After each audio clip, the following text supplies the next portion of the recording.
Homelessness is a huge problem all around the world. In every big city, you will see people down on their luck, sleeping on the sidewalks and begging for cash. They are ignored by most people. But sometimes an individual sees it upon himself to change the life of someone who's less fortunate. Today, we'll tell you the story of Chester Gibson and a wallet he found on the street. Chester Gibson has had it rough. 10 years ago, his brother scammed him out of all of his money. His landlord evicted him, and since then, Chester has been living on the streets. He has to beg to get by, which requires a bit of luck. One day, his luck completely turned when he found a wallet on the sidewalk. But when he saw what was inside, he immediately called the police. It had been a regular morning. Chester had woken up on the porch of a department store, which sheltered him from the rain. Unfortunately for him, in order to have enough money for breakfast, he now had to beg by the side of the road, in the rain. Chester had been sitting in the same spot for 3 hours straight, without any of the morning commuters so much as noticing him. They all kept their gaze forward as they strode towards their job. Chester's sign, which read, "Please spare some change for food, I'm very hungry," was completely soaked.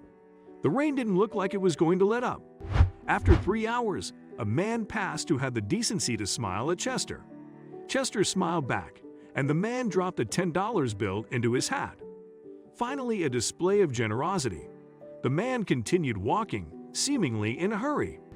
Chester was just about to pick up the $10 bill to go buy some breakfast when something happened that would change his life forever. As the man had hurried towards his destination, his wallet had slipped from his pocket and fell on the sidewalk.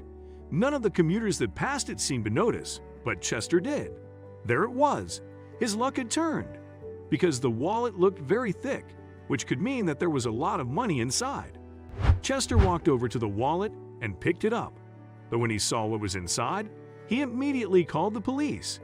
Chester picked up his hat with the $10 bill and went back to the sheltered porch, where he inspected the wallet. Inside, there was a total of $600. This man had carried a lot of cash on his person. Also inside were an ID card and some photos of who must be the man's wife. While considering what to do with this fortune, Chester thought back to when his brother had scammed him out of his money. He had felt so betrayed. No matter how little money Chester had, or how hungry he was not going to let himself become the very thing he despised most. So he called the police. He had no idea that his life was about to change. Whether that means for better or for worse, you'll find out by continuing the video. Chester explained the story to the police, and they agreed to come pick it up. But when they arrived and saw the homeless man's tattered clothes and unclean appearance, they put him in handcuffs. Chester protested, but the police officer wouldn't hear it. He was arrested for stealing the wallet and taken to the police station. At the police station, it didn't matter what Chester said.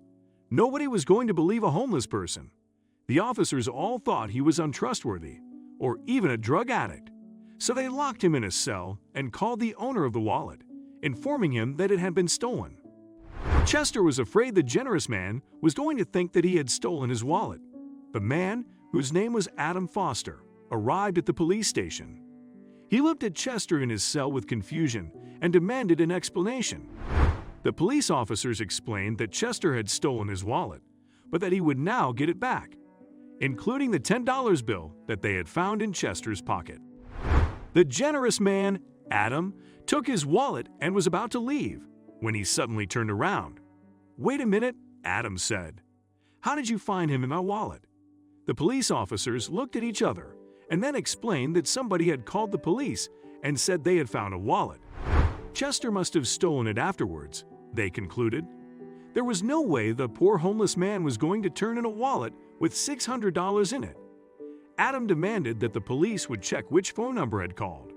When they did, they found out that it had actually been Chester. They were forced to let him go. Adam thanked him from the bottom of his heart and offered him a ride back to the city center. In Adam's car, they started talking. Chester explained what had happened between him and his brother, which had eventually caused him to lose his house and all of his life savings. Adam just listened. Eventually, the car came to a stop in the city center. Chester was about to get out of the car and thank Adam for a ride, when Adam pointed at the building they had stopped in front of. It was a barber shop. Adam offered to pay for a haircut, something that Chester hadn't had in at least 2 years. He happily agreed. When Chester's wild hair and beard had been tamed by the skillful barber, Adam told him to follow him just around the corner. Chester, who had no idea what was about to happen, decided to trust the generous man. What had started off as a rainy, depressing day was suddenly bright and full of opportunity. The duo stopped in front of a store which specialized in Italian-made tailored suits. Adam told Chester that he was the owner of this store and that he was going to give Chester a suit of his choosing to go with his new haircut. Chester was speechless. All of this because he had turned in a wallet. This was not the biggest thing that was going to happen to Chester today. After an hour of choosing and fitting, Chester had a suit that fit him perfectly. When he looked in the mirror, he started crying. It had been so long since he had seen himself in this way. Even before he lost his house, he had never worn a suit. Somehow, it looked like it was what he was meant to wear. But what was he going to do? Beg in a suit? No, he wasn't going to have to beg in a suit. Adam had one more surprise for Chester. As a thank you, Adam was going to give Chester a weekly allowance of $500 from now until Chester had found a job to support himself with. He also gave Chester a list of temp agencies to go to. In his new suit, Chester went on to find a job as a salesman for a local company after only 3 interviews. So there you go. You never know what kind of person is sitting by the side of the road or what circumstances led them to be where they are. A little kindness goes a long way. They might surprise you.